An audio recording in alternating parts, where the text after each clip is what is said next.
और आगाज में आपको बताएं कि वर्ल्ड कप 2023 के लिए कौमी स्क्वाड का ऐलान कर दिया गया है। बाबर आजम कप्तान और शादाब खान नायब कप्तान होंगे। Fast bowler Naseem Shah injury के बायस स्क्वाड से आउट हो गए हैं, जबकि हसन अली की वापसी हुई है। स्क्वाड में अब्दुल्ला शफीक, फखर जमान, इमामुल हक, हारिस रऊफ, इफ्तिखार अहमद, शाहीन शाह अफरीदी, मोहम्मद रिजवान, मोहम्मद नवाज, मोहम्मद वसीम जूनियर, सऊद शकील, सलमान आगा, उसामा मीर भी शामिल हैं। जबकि रिजर्व खिलाड़ियों में मोहम्मद हारिस, इब्रार अहमद और जमान खान भी शामिल हैं। चीफ सिलेक्टर इंजमामुल हक कहते हैं कि नसीम शाह का टीम में ना होना बड़ा सेटबैक है। हसन अली को तजुर्बे और भारत में प्रेशर हैंडल करने के लिए स्क्वाड में शामिल किया गया है। मेरा किसी से कोई भी झगड़ा नहीं है। सरफराज, आमिर और अमाद समेत सब खिलाड़ियों के लिए दरवाजे खुले हैं। जो परफॉर्म करेगा वो टीम का हिस्सा बनेगा। फखर जमान आउट ऑफ फॉर्म है, ताहम वो बड़े मैचेस के खिलाड़ी हैं। कौमी क्रिकेट टीम के स्क्वाड का ऐलान कर दिया गया है और आपको बताएं कि वर्ल्ड कप 2023 भारत में होने जा रहा है। पाकिस्तान क्रिकेट टीम ने अपनी टीम का ऐलान कर दिया है। 15 रुकनी ये स्क्वाड है और 3 खिलाड़ी रिजर्व में। कुल मिलाकर ये 18 रुकनी स्क्वाड है और इसमें आपको ये बताएं कि फ़हीम अशरफ को ड्रॉप कर दिया गया है। फ़हीम अशरफ जो एशिया कप में पाकिस्तान टीम के स्क्वाड का हिस्सा थे, उनको ड्रॉप कर दिया गया है। इस मौका पर चीफ सेलेक्टर ने क्या कहा है, आपको सुनवाते हैं। बाबर आजम कप्तान हैं, शादाब खान वाइस कप्तान हैं, अब्दुल्ला शफीक, फ़खर जमान, हारिस रऊफ, हसन अली, इफ्तिखार अहमद, इमामुल हक,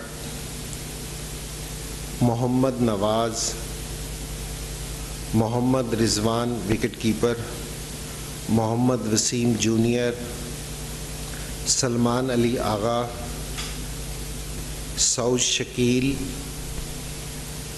शाहीन शाह अफरीदी, उसको कल शादी की मुबारक भी हो, और 15वें नंबर पे जी उसामा मीर।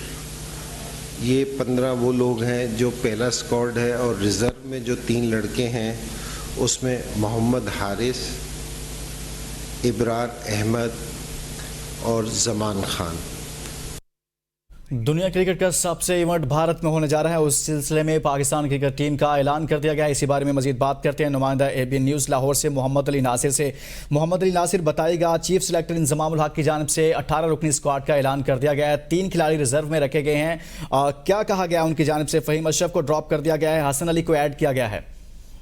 जी बिल्कुल, इंजमामुल हक ने अभी कुछ ही देर पहले प्रेस कॉन्फ्रेंस करते हुए टीम का ऐलान किया, 15 रुकनी टीम का ऐलान किया और इसके साथ साथ उन्होंने 3 खिलाड़ी बतौर रिजर्व टीम में शामिल किए। उन्होंने कहा कि जो 3 खिलाड़ी रिजर्व में शामिल किए हैं उनको भी जहां हमें जरूरत पड़ेगी उनको भी मौका मिल सकता है। मैं आपको खिलाड़ियों के नाम बता दूं, 15 खिलाड़ियों में कौन कौन है। बाबर आजम कप्तान होंगे, शादाब खान है, अब्दुल्ला शफीक हैं, फखर Zaman, Haris Rauf, Hasan Ali, Iftikhar Ahmed, Imamul Haq, Mohammad Nawaz, Mohammad Rizwan, wicket keeper Mohammad Wasim junior, Salman Ali Agha, Saud Shakeel, Shaheen Shah Afridi और उसामा मीर को उन्होंने 15 स्क्वाड में शामिल किया। और 3 खिलाड़ी जो ट्रैवल रिजर्व के तौर पर साथ जाएंगे, उनमें मोहम्मद हारिस, इब्रार अहमद और जमान खान हैं। हसन अली के बारे में उन्होंने बताया कि हसन अली को हमने इसलिए थोड़ी सी ज्यादा अहमियत दी है क्योंकि एक तो वो सीनियर खिलाड़ी हैं, तजर्बा रखते हैं और डोमेस्टिक में भी उन्होंने काफी बेहतर कारकर्दगी दिखाई है, इसलिए उनको 15 रुकनी स्क्वाड में शामिल किया है। जमान खान को रिजर्व के तौर पर हम लेकर जा रहे हैं, लेकिन हम इनको मौका देंगे। हम जानते हैं कि जमान खान डेप्थ बॉलिंग बहुत अच्छी करते हैं, जो कि दूसरी टीमों के लिए काफी मुश्किल हो सकती है, पाकिस्तान को फायदा दे सकते हैं। रिजर्व में लेकर जा रहे हैं, लेकिन जहां जरूरत पड़ेगी हम मौका देंगे। इब्रार अहमद के बारे में भी यही उन्होंने बताया। दूसरी नसीम शाह के वाले से उन्होंने कहा कि नसीम शाह को अफसोस है कि वो अनफिट है, उनको मजीद 4 माह लगेंगे अपनी फिटनेस बहाल करने में। पाकिस्तान टीम को ये धचका जरूर है। और साथ साथ उन्होंने जो खिलाड़ी सिलेक्ट हुए उनको मुबारकबाद भी दी और खासतौर पर शाहीन शाह अफरीदी को उन्होंने मुबारकबाद शादी की भी दी है। और इसके साथ साथ प्रेस कॉन्फ्रेंस में उन्होंने कहा कि इंजमामुल हक का कहना था कि हम सिर्फ एक तब्दीली कर रहे हैं जिसका ताल्लुक बदकिस्मती से नसीम शाह की इंजरी से है। हमें एशिया कप के दौरान भी बहुत कुछ खिलाड़ियों की इंजरीज का मामला का सामना रहा है, लेकिन खुशी की बात यह है कि तमाम खिलाड़ी मुकम्मल फिट हैं और वर्ल्ड कप जैसे अहम तरीन इवेंट में बेहतरीन परफॉर्मेंस के लिए पुरअज़म है। प्रेस कॉन्फ्रेंस में इंजमामुल हक ने कहा कि फास्ट बॉलर हारिस रऊफ की फिटनेस के बारे में हमारे मेडिकल पैनल की तरफ से हौसला अफजा रिपोर्ट मिली है। हारिस रऊफ ने नेशनल क्रिकेट अकेडमी में बॉलिंग शुरू कर दी है और वो मुकम्मल तौर पर अपने सिलेक्शन के हवाले से दस्तयाबी का इजहार किया है।